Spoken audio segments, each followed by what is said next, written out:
السلام علیکم ورحمۃ اللہ وبرکاتہ۔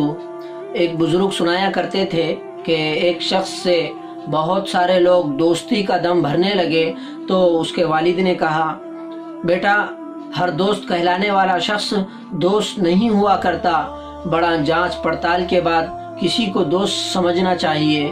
پھر باپ نے ایک دمبا ذبح کر کے بوری میں بند کیا جس سے خون ٹپک رہا تھا، اور بیٹے سے کہا، یہ اپنے دوستوں کے پاس لے جاؤ اور انہیں کہو مجھ سے قتل ہو گیا ہے، میری مدد کرو، پھر دیکھو وہ کیا جواب دیتے ہیں۔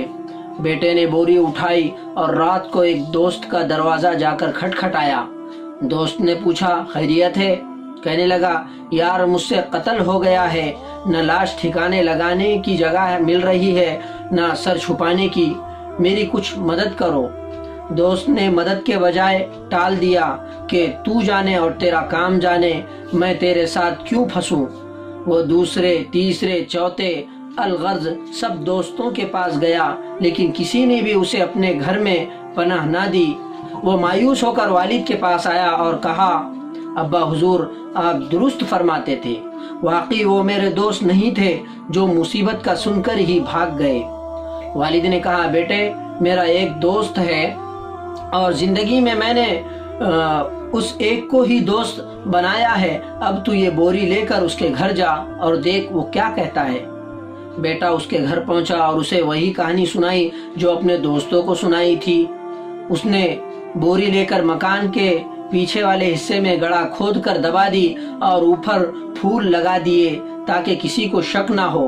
بیٹے نے باپ سے آ کر سب کچھ بیان کیا۔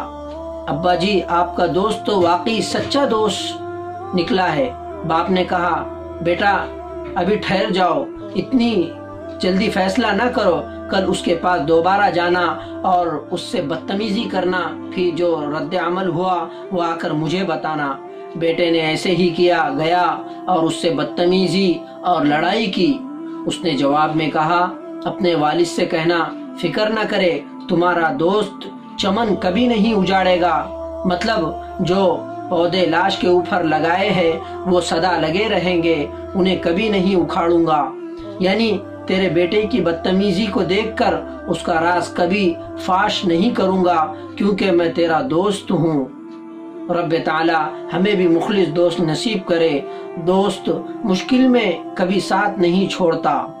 دوست کے دنیا و آخرت میں کام آتا ہے اور اس کے عیبوں کو دل، دماغ اور آنکھوں کے سامنے نہیں رکھتا، بلکہ پشت کے پیچھے ہمیشہ کے لیے دبا دیتا ہے اور اس کے اوپر محبت بھری نصیحت کے پھول لگا دیتا ہے، جن کی خوشبو دوست کو آئندہ کے لیے عیبوں کے بدبو سے بچائے رکھتی ہے۔